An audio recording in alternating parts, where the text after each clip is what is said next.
misalnya gue deket sama cewek, ya gue coba untuk menyelami kehidupan dia, apa hobi dia, orang tuanya tinggal di mana. Kalau orang tuanya udah tinggalnya beda kota dengan dia tinggal, ya gue akan tanya keperluannya apa lu tinggal sendiri di sini, apakah kuliah, apakah bekerja. Tapi kan cewek juga kadang-kadang kalau di awal perkenalan ini suka banyak manipulasi ya, jadi masih belum mau terbuka gitu. Jadi ketika dia bilang kuliah, ya gue kan tanya seputaran kuliah, bener nggak nih anak kuliah. Jadi kalau dia bilang kerja, ya gue tanya kerja di bidang apa. Misalnya contoh dia bilang kerjanya di bidang garmen, ya gue tanya berapa satu kodi, sekarang harga bahan berapa per meter, bahan katun berapa, kan gue juga punya pengetahuan itu. Kalau misalnya jawabnya A, I, U, E, O, ya kan, belagapan, minim informasi ya, Bohong. ya berarti pekerjaan itu Bohong. hoax. So, dia hidup pakai apa? Baru ntar kita akan temukan faktanya nanti di ending gitu. Itu dia pertanyaan dari Mas ini, seringkali gue dapat dari pertanyaan teman-teman yang ngomong ke gue. Oke. Lu kurangnya apa ya? Padahal lu ini A B C D E F G. Gue pun juga nggak bisa jawab. Tahu lah kenapa ya? Kayaknya sih Tuhan, akhirnya gue punya pendapat. Mungkin Tuhan lagi ngabisin stok kegagalan gue deh di bagian percintaan ini. Biar nanti mungkin umur gue yang keberapa udah tinggal itu orang yang tepat gitu. Sekarang di usia gue yang kayak gini nih, gue dikasih gagal terus biar apa? Karena gue orangnya ketika sudah gagal di percintaan, gue akan lebih ngejar lagi ke kerjaan. Emang sih ketika gue lagi deket sama orang pasti agak apa ya, di bagian karirnya agak gue kendorin gitu. Oke. Agak gue kendorin karena gue lagi asik-asiknya nih sama orang ini gitu kan. Tapi ketika gue sama yang ini gagal, yang ini bisa jauh lebih semangat lagi, jedeng gitu. Karena Tuhan tahu karakter gue. Kalau Chris dikasih gagal terus di percintaan, Chris akan ngejar karirnya akan lebih meningkat lagi. Ya, kalau memang ada yang mau dekat, ayo. Bolehlah kita saling mengenal. Tapi kalau nggak cocok ya sudah. Jangan salahkan keadaan, ya memang kita nggak berjodoh. Terus dari itu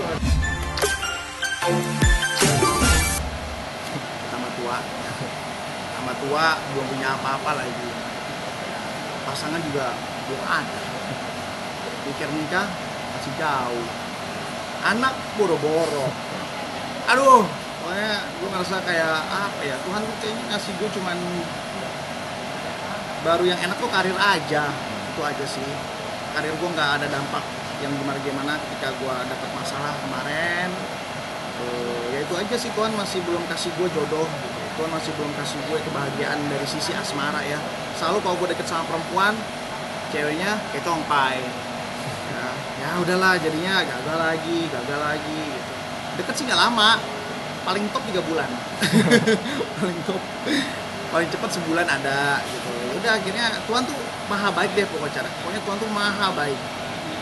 Gue tuh orangnya nggak pernah mau cari tahu ini perempuan bagaimana backgroundnya, apa aja yang dia perbuat. Tapi dengan cara Tuhan tahulah untuk membongkar siapa ini orang.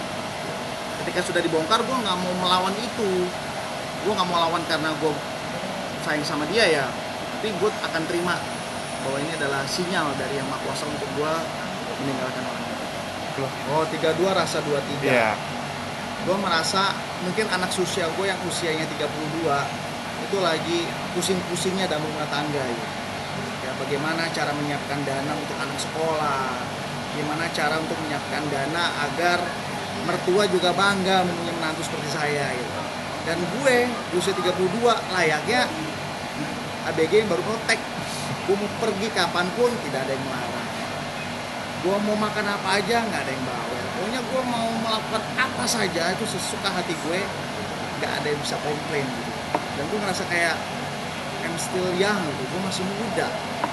Itu aja sih yang bisa menghibur diri gue sendiri ya. Tapi kalau misalnya lagi termenung ya, gak ada teman ngobrol di rumah, kadang-kadang gue juga suka pikir kok aduh gimana ya usia 30 gue masih begini lah gitu. Itu suka kepikiran juga kadang-kadang, apa nggak bisa dibohongin lah. Tapi kalau misalnya lagi happy ya gue masih 23. Dan sekarang temen gue rata-rata usianya muda semua. Oke. Mau yang cowok, mau yang cewek, umur 27, 25 ya, mereka anak-anak muda sukses, anak mobil dan lain-lain gitu lah. Jadi gue kayak ikut terbawa jiwa mudanya. Oke. Ya, syuting program reguler dari hari Senin sampai hari Kamis. Jumat, Sabtu, Minggu biasanya break, tapi kalau misalnya hari Jumat ada masuk jadwal kayak undangan TV dari TV sebelah ya aku ambil. Sabtu Minggunya aku pakai buat istirahat untuk mempersiapkan stamina syuting dari Senin. Aku kan orangnya mau keluar dari zona nyaman gitu. Dan memang dari awal aku berkarir kan nggak pernah ya namanya nyanyi ya. Aku memang bukan seorang penyanyi, tapi karena suka nyanyi aja sih. Ditambah lagi kan aku punya pengetahuan bagaimana cara pengambilan gambar, bagaimana cara membuat rundown adegan. Ya, sebenarnya ide cerita aku tuh aku tuangkan dalam konten itu. Ya sekarang udah enak lah. Kita punya ide, ya udah kita bikin, ya udah kita upload biar bisa disaksikan oleh banyak orang. Mungkin kalau misalnya ada kritik dan saran boleh tulis di kolom komen kan gitu ya. Udahlah dibuat sebuah aja. Kalau denger sih kata pencipta lagu yang udah bonafit bilangnya kamu ciptain nadanya dulu. Ya bikin seperti dulu nih. Habis nadanya udah ketemu, udah enak, baru kita bikin liriknya. Kalau misalnya untuk yang kayak gitu mendingan diserahkan aja lah sama pencipta lagu yang udah hebat lah. Pasti hasilnya juga kan beda ya. Aku mah paling tugasnya nyanyi. Kalau misalnya nanti aku nih ya mudah-mudahan kedepannya gitu, amin ya. Kalau misalnya ada label yang mau kerja sama, ya aku seneng banget. Dan aku nggak perlu repot-repot untuk mikirin kan bagaimana aransemen lagu, bagaimana cara mau bikin video klipnya. Ya semua udah dikerjakan ya. Aku cuman terima jadi aku berkarir jadi seorang penyanyi gitu kalau orang yang nawarin. Tapi kalau enggak ya udahlah cover lagu aja. Tapi lu 50-50 juga gue ya. Gue pun juga ngerasain 50-50 gitu. Ada beberapa lagu yang gue kuasain, ada juga yang enggak. Lagu yang terakhir di-upload itu sebenarnya lagu yang tidak begitu gue kuasain, tapi gue suka dengan lirik yang disampaikan karena gue ngerasa pernah menjalankan percintaan beda keyakinan dan akhirnya gue pilih lagu itu untuk itu. genre apa sih yang lu paling Kayak cowok kayak kalau misalnya dangdut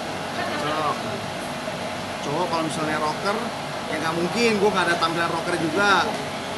Jazz jauh lah dari kata itu, jadi gue lebih senangnya pop aja. apa genre lagu itu? Aku lebih seraknya sama ini yang satu genre ya sama gue, Chris Patti sama Yofi and the Nino. Ya, lagu-lagu kasmaran, lagu-lagu galau itu gue banget nih. Oke. Yofi easy listening. Aku suka lagunya. Ya dari lagu apa sih? Ya yang gue tahu tuh yang Janji Suci, yang album itu ya, sampai sekarang juga masih bagus. Yang Tanpa Cinta bagus. Badai gue sukanya waktu zaman Semi Simorangkir di Krispati ya. Tapi pas dia udah ganti vokal, vokalis juga masih bagus sih. Yang judul lagunya apa ya? Adalah yang enak juga. Karena gue ngerasa itu tes gue sih. Oke Bang Kris, tahun ini Memang belum ada usaha baru.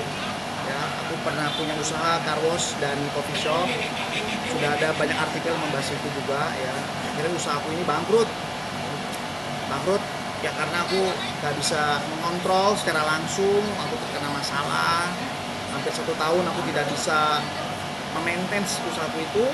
Ketika aku pulang aku masih ada rasa percaya diri. Aku pasti bisa bangkitin usaha gue seperti dulu. Ketika lagi semangat ya negara kita diserang COVID-19 dan akhirnya kita harus tutup. Ya ketika gue buka colong-colong, datang petugas gitu. Nggak boleh Pak Kris, ini mesti ditutup. Pak, saya buka ini bukan untuk saya loh, ini kan banyak karyawan yang perlu makan, saya bilang. Ya, ini buat mereka sih Pak, bukan buat saya bilang gitu. Ya akhirnya nggak bisa, dia pun juga hanya menjalankan tugas dari pemerintah. Akhirnya saya mengalah, tempat itu tutup, ya udah gaji karyawan ya saya ambil dari kantong yang berbeda. Udah, karena ini kita sampai detik ini masih sulit kan untuk cari nafkah, ya akhirnya usaha itu saya rasa tidak bisa diselamatkan. daripada buang spend money ke sana, ya lebih baik saya tutup aja. Jadi memang usahaku itu gagal. Ini selain dari usaha Itu yang pertama. Yang kedua itu efeknya ketika program reguler gue tuh lagi bagus-bagusnya di bulan Maret. Ya rating itu 2, serinya 2 digit, bayangin. Itu lagi bagus-bagusnya.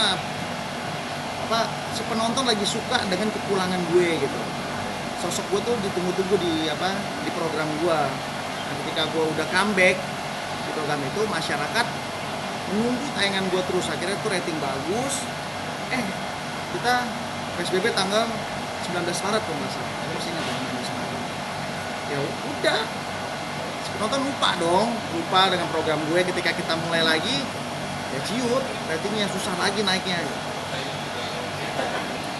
Itu dampak yang kedua sih.